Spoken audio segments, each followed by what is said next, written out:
When you touch something metal and feel a mild jolt because you were walking around beforehand, you've basically felt ESD, or an electrostatic discharge. These are harmless under normal conditions, unless you're handling components. Welcome to Unboxing Tomorrow, where we discuss electronics, robotics, IoT, and communication systems.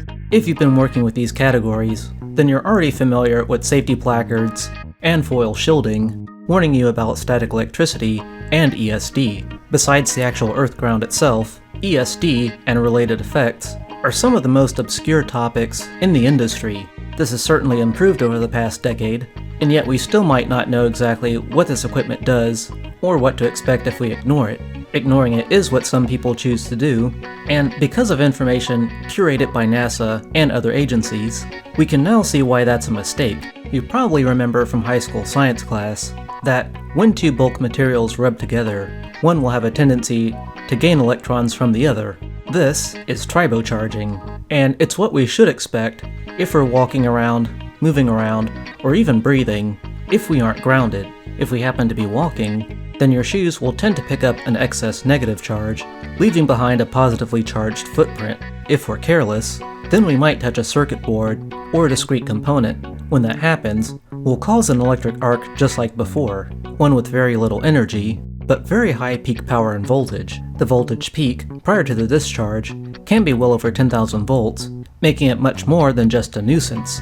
One of the top 10 excuses I hear in the industry for ignoring anti-statics is that modern-day devices have protections built in. It's partially true, thanks to protection from the human body model and the charged device model, but both of these protection levels fall well short of 10 kV. This is because those standards are really meant to protect against the manufacturing and packaging processes, and they even fall short of the 3 to 3.5 kilovolt threshold for human senses. Static shocks below this level are simply too mild to see, hear, or feel. If we shock something while it's powered on and it has no protections built in, a number of things could possibly happen, including nothing at all. We could see edge-triggered logic falsely activated, something that might corrupt synchronous circuits, or even trigger a device reset. Or worse still, it could cause latch-up.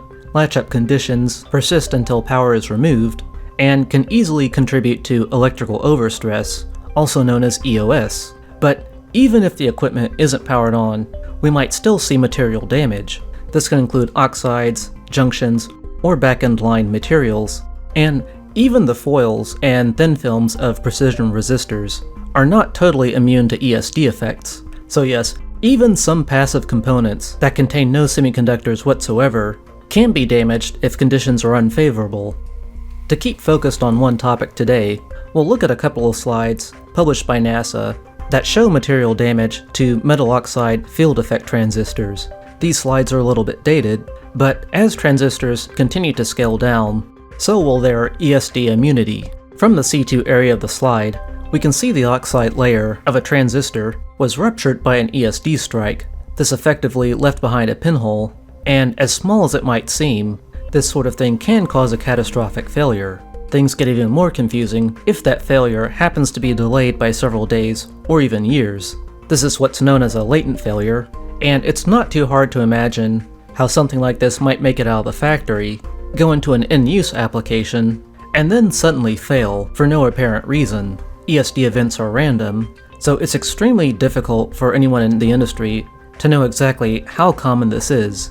The device will often fail by way of its leakage current, which is normally near zero, but can go almost as high as the power supply will allow. And even before catastrophic failure occurs, the device still may have impaired or out of specification performance. And that's really just scratching the surface. So what exactly does this mean for developers? If you wear an appropriate wrist strap that's grounded, then it's going to contain a large valued resistor that will slowly bleed away your excess charge without exposing you to all the electrical hazards and health hazards of being the path of least resistance. For this reason, you should make sure your wrist strap comes from a reputable dealer, and just replace it if it seems worn or damaged. The same holds true for work mats, and you can see from the image that this one has a connector and a wire assembly connected to ground. The mat itself is made of a high-resistance, dissipative material, and again, the idea is to bleed these charges away slowly, rather than in just one big bang. If you were to take a ohm meter to the mat itself, it would probably register as an insulator, but this is perfectly normal. Finally, you'll want your connection to earth ground to be as safe as possible. Usually this means you've had it wired by a certified electrician and inspected by a third party. For production environments, we also have the ANSI ESD S20.20 standard. This, or S2020 as some call it, gets revised every few years. For device and system developers, there is the IEC 61000-4 series. This will give you the industry test criteria, and many protection devices, including ESD suppressors, will probably mention it by name. Again, all this is just scratching the surface, so if you found this useful, be sure to like and share the video. Also consider supporting us on Patreon, where we have a monthly poll and lessons learned on technical topics like this one. The poll for August, which is still active, wants to know if these videos should be translated to languages other than just English. And of course, the poll for this month is asking if you use anti-statics. Stay posted for more electrical topics, and as always, have a great day.